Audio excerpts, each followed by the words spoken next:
Hey friends, welcome back to the homestead. So we just got an exciting package in the mail. I have been waiting for this package. It is from Billy at Perma Pasture Farms, and these are the comfrey root cuttings that we are going to be planting.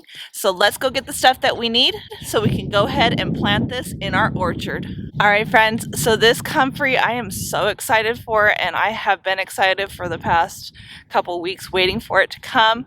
I had no clue what comfrey was until I was out at Sow the Land's farm and I met up with Billy, and they were talking about comfrey and the importance of comfrey.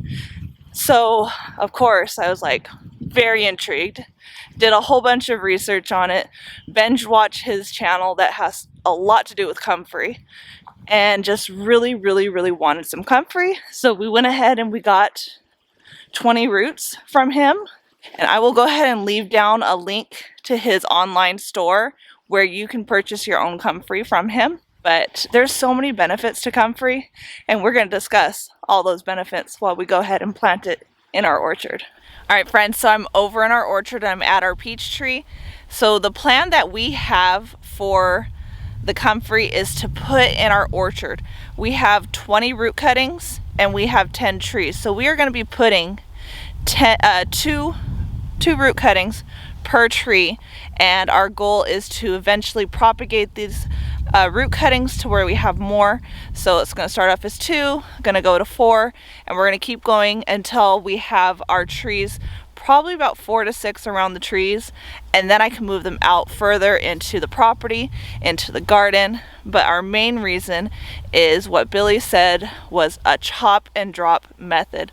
So around the trees we're going to go ahead and chop them and drop them. So that is going to be the mulch that we want. Plus it's going to go ahead and put more nitrogen and calcium back into the soil, which is great fertilizer amendment for the trees naturally. I don't have to do anything else other than chop the leaves and drop them. So that's what we're going to do right now. We're going to go ahead and put those root cuttings all around the trees.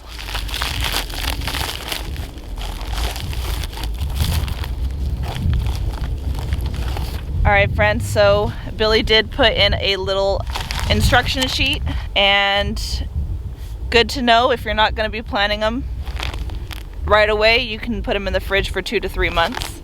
You're going to dig a 2-inch deep and 2-inch wide space and plant them horizontally. And you want to do it with 2 inches of soil on top. Water immediately, so I do need to go get some water. And water regularly until they establish. We live in Kentucky where it rains almost every other day, so I think we'll be good. I'm just going to water it to get started, and then we should have plenty of water every couple of days. And then the cuttings need to be 8 inches apart. So we're going to be doing them on opposite sides of the trees, so there's plenty of room in between, and there's no way that these will get entangled in the roots of the tree as well, because I'm planting them far enough apart from the tree. One last thing he said in all caps and dark black says, do not use Miracle-Gro when you are planting these. So we have to use the ground soil. If you're planting them in pots, dig up some soil and plant them in that. Do not use Miracle-Gro. All right, let's get started.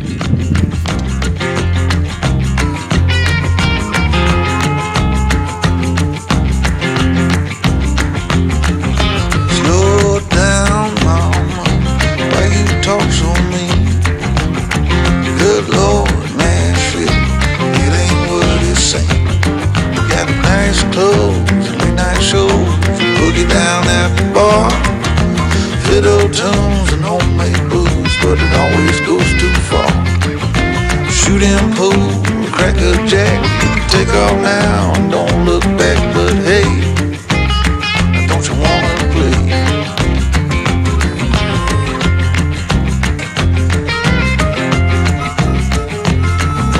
Hold on, sugar, why you look so sad? Come on now, mama, ain't nothing here so bad. You got fast cars, movie stars, party on down the street with Mary Jane, good cocaine, plenty down there to eat. You can double down, throw some dice, you can take off now, don't think twice, but hey, don't you wanna play? Alright friends, so I want to show you what they look like. So this is one of the bigger ones. I believe this might be part of a crown. And then here are some little ones. And you can make comfrey plants from any cutting. They are crazy. They go everywhere. They're very prolific. If you leave a little root behind, it's going to create another comfrey plant. So these are very invasive. You can't get rid of them. So if you plant them, make sure it's something that you want to plant before you do, because it ain't going nowhere once it's there. But the best thing about these is, yeah, you can take them out and you can cut them up and you can transplant them all over your garden, all over your property, over by your animals, anywhere, and it will propagate a whole new plant. It's a great way to keep this plant going. All right, so we're gonna plant them horizontally, and that's just like this, right into the soil, because this is the cut end and this is the cut end, and you want to make sure the cut ends are going horizontally.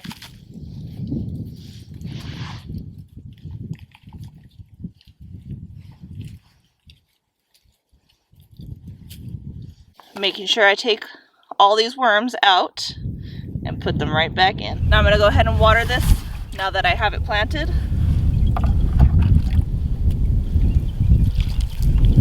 And this soil is already very, very wet, so it's gonna enjoy this nice drink of water. All right, friends, so we are all done planting the comfrey all in our orchard. We put 2 plants per tree. It's a total of 20 root cuttings that we put in every single tree. So now the reason why we did that, I mentioned the cut and drop method. So the leaves in your comfrey, they produce a lot of phosphorus, nitrogen, and potassium, which is excellent for your plants, and they need that to help grow their root systems as well as the plants. So when they are nice and big, you just cut them and drop them right there on the trees, around the roots, and it works, number 1, as a fertilizer, number 2, as mulch. So 2 other plants that are really good to plant comfrey nearby would be your tomatoes and your potatoes. Those need the potassium, the phosphorus, and the nitrogen to help grow your tomatoes and help grow your potatoes. So definitely plant some comfrey close by, or at least cut it and take it to your plants and drop it around the roots. As it breaks down, it will bring all that nitrogen, phosphorus, and potassium into the roots of the plant.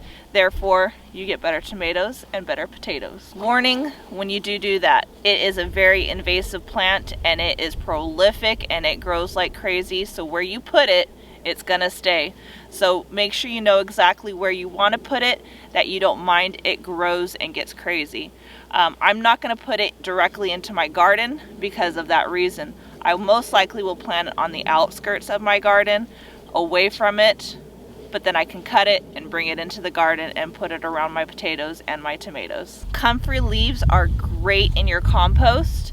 When you have a lot of carbon and you need some nitrogen to kind of balance it out, this is a great time to take your comfrey leaves and throw it into your compost. It will help break down and make some excellent compost later on for fertilizer. So when I talked about compost, the other thing that you can do is some compost tea with your comfrey. So you want to take your comfrey, put it into a big bucket, put some water in there, let it sit.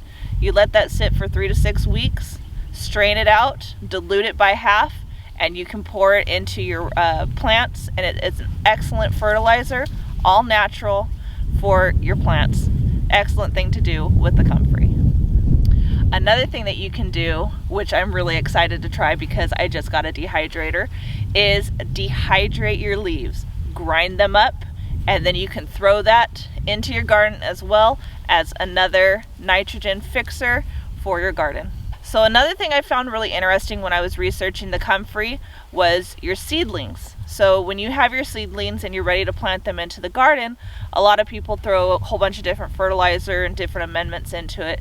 They said that you can take your comfrey leaves as well, put them at the bottom, put your plant on top, cover it up, and as it decomposes underneath, it's going to be sending all that nutrients to the roots of your new plants that you just planted. Another thing I found really interesting is that deer absolutely love comfrey, and so they suggested to putting it outside of your orchard or outside of your garden, and that will entice the deers to eat that versus eating your plants. So whether that works or not, I'm not sure, but I'm gonna give it a try and I'll let you know if it works. So as I mentioned that it's a mulcher, it's also an inhibitor to weeds. So by planting it around your orchard and around your trees, it's gonna inhibit the weeds to grow up and into your plants. So that's an excellent thing to keep, because as you can kind of see is I went and put a big ring around our trees and we mulched it down with wood chips, and it has worked really, really well. But you can see all of these weeds that are popping up and they're starting to try to go back into that. So by having the comfrey on the outside with the deep root system that it has, that it just spreads out, it inhibits the growth of weeds around it. So that's another good thing to have in your orchard. And the last thing that I found really important with your comfrey is that it's good for your animals, your livestock animals. So your chickens, your pigs, your cows, it's great for them. It has low fiber and tons of protein. So you can either choose to give it to them when it's raw, or you can dehydrate it and give it to them in the winter months when you don't have a lot of feed. You can use it kind of like they do with hay or alfalfa. Dry it out and feed it to them. They love it and it's good for them. Now, when is the best time to plant your comfrey?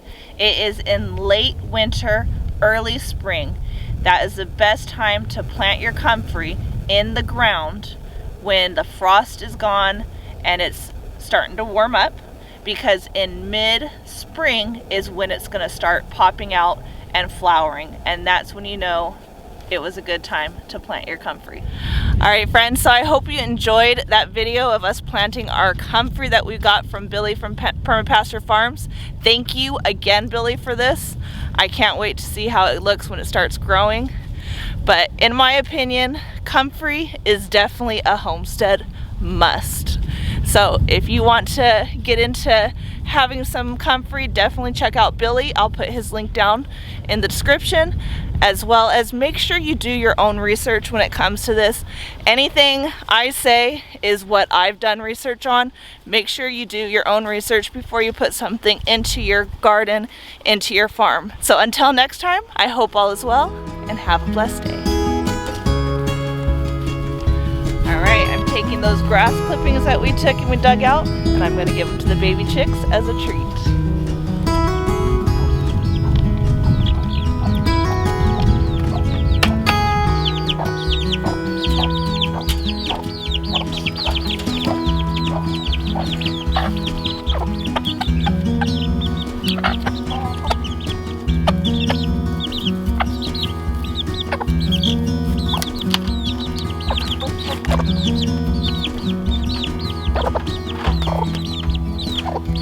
They are absolutely loving it. They haven't been on grass yet, so this is their first time being introduced to what grass really feels like. And I think there are some worms in there too.